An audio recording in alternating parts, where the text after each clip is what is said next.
Reminiscência sobre Meixo Sama, por Nidai Sama, segunda líder espiritual, relato 9.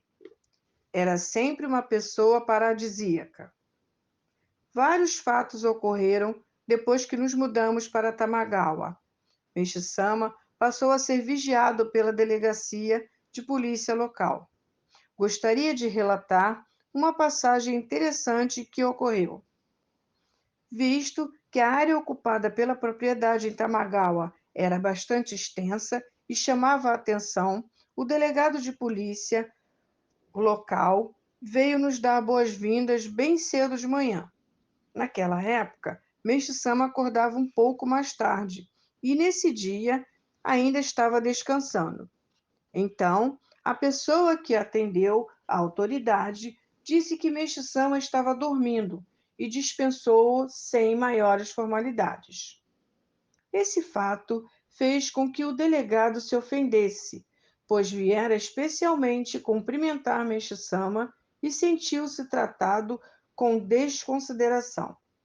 Obviamente, essa não foi a única razão, mas esse incidente e outros que ocorreram posteriormente nos causaram vários aborrecimentos durante o período em que moramos em Tamagawa. Em 1937, a coexistência da atividade religiosa com a terapêutica foi proibida e, sem opção, tivemos que nos restringir à segunda. Nosso trabalho passou a ser considerado uma terapia milagrosa. Com o transcorrer dos dias, aumentou o número de pessoas que nos procuravam, e essa situação alcançou o auge no final de 1940.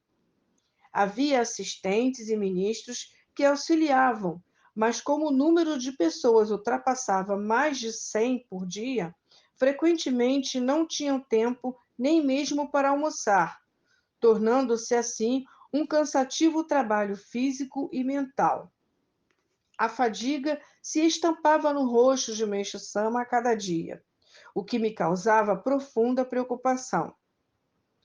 Em um final de tarde, ao regressar ao Fujimitei, ele foi servir-se de saquê, mas após o primeiro gole, empalideceu e sofreu uma isquemia cerebral. Enquanto eu pensava em uma maneira de aliviar o ritmo de suas tarefas, feliz ou infelizmente, começaram a surgir indícios de que levariam à proibição da prática terapêutica. Pensando nessa possibilidade, Meixo-sama se antecipou e decidiu parar com tudo antes que chegasse uma ordem judicial.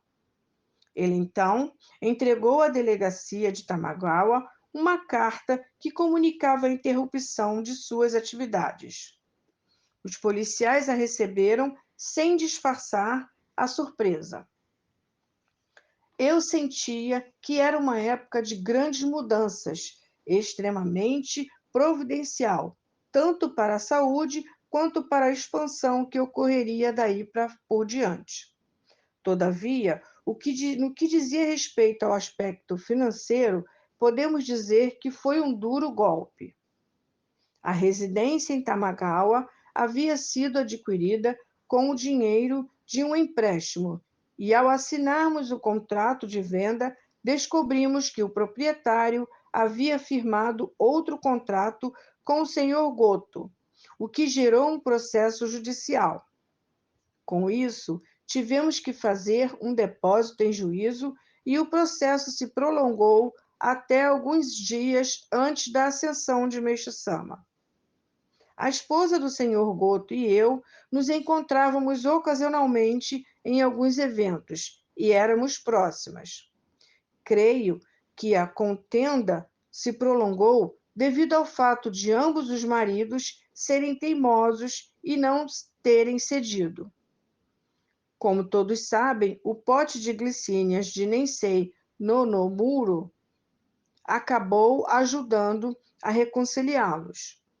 Com isso, o longo processo judicial chegou ao fim e nasceu um relacionamento amistoso entre as famílias. Pouco tempo depois, após ter deixado tudo esclarecido, E solucionado, Meixo-sama ascendeu. Voltando ao assunto principal, após interromper suas atividades em Tamagawa, Meixo-sama passou a formar novos terapeutas e a pintar imagens de Kannon com a fundação da Associação dos 100 Kannon. Geralmente, quando conseguia terminar o trabalho pela manhã, saía à tarde para um passeio. Caminhávamos juntos pela bela região de Musashiro, localizada às margens do rio Tamagawa, e dependendo do dia, decidíamos que direção tomar.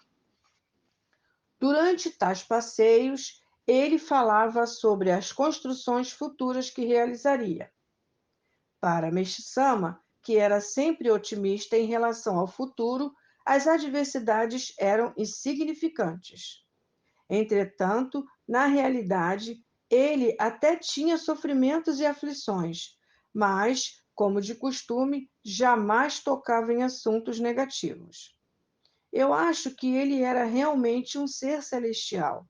Qualquer pessoa comum reclama ou lamenta por algo que já passou, mas, por ser paradisíaco, diferenciava-se de todos. Nesse ponto, penso que nós deveríamos seguir seu exemplo.